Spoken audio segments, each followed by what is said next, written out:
All right, so are you ready for Joe's extreme scheduling craziness? Here we go. I'm going to start with Flex to begin with because it's the easiest one to really knock out. If you guys do Flex classes, these are really great ways of, it's a really great class to make income flexibly, kind of more at your own leisure. You don't have to schedule the hours. It's more about getting the class posted. Just very quickly with Flex, the way I do them is I record them generally either on Zoom using the record function, or better yet, especially if I'm doing things with a lot of detail or a lot of graphics or a lot of exercise and movement, because I do circuit skills as well.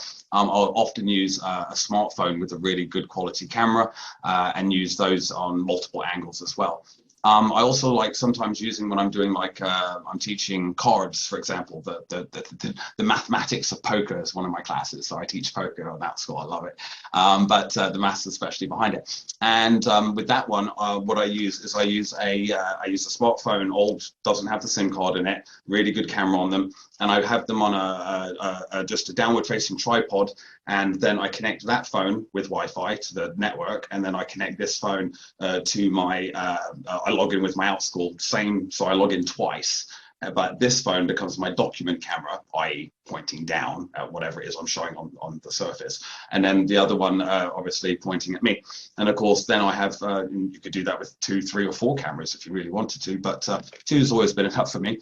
But that's how you get the second camera angle. And then of course, you edit them on the computer and create a movie file from that. Now, there's lots of ways of sharing those Flex classes with students. I know some teachers put them on YouTube and then unlist them so they're private, so you can't find them unless you're given a link.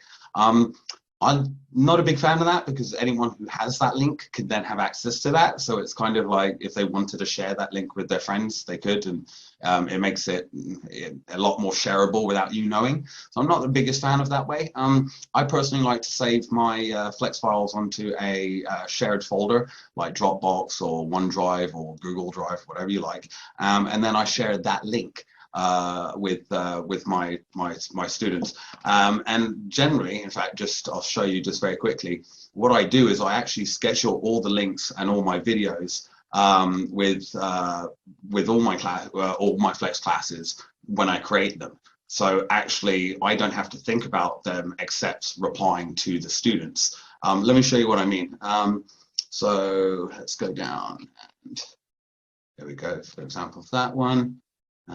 Let me just bring that up and share a screen here. The other thing that I do just while I'm here, I'm going to go share screen. There we go. That will do. And I did get the right one, didn't I?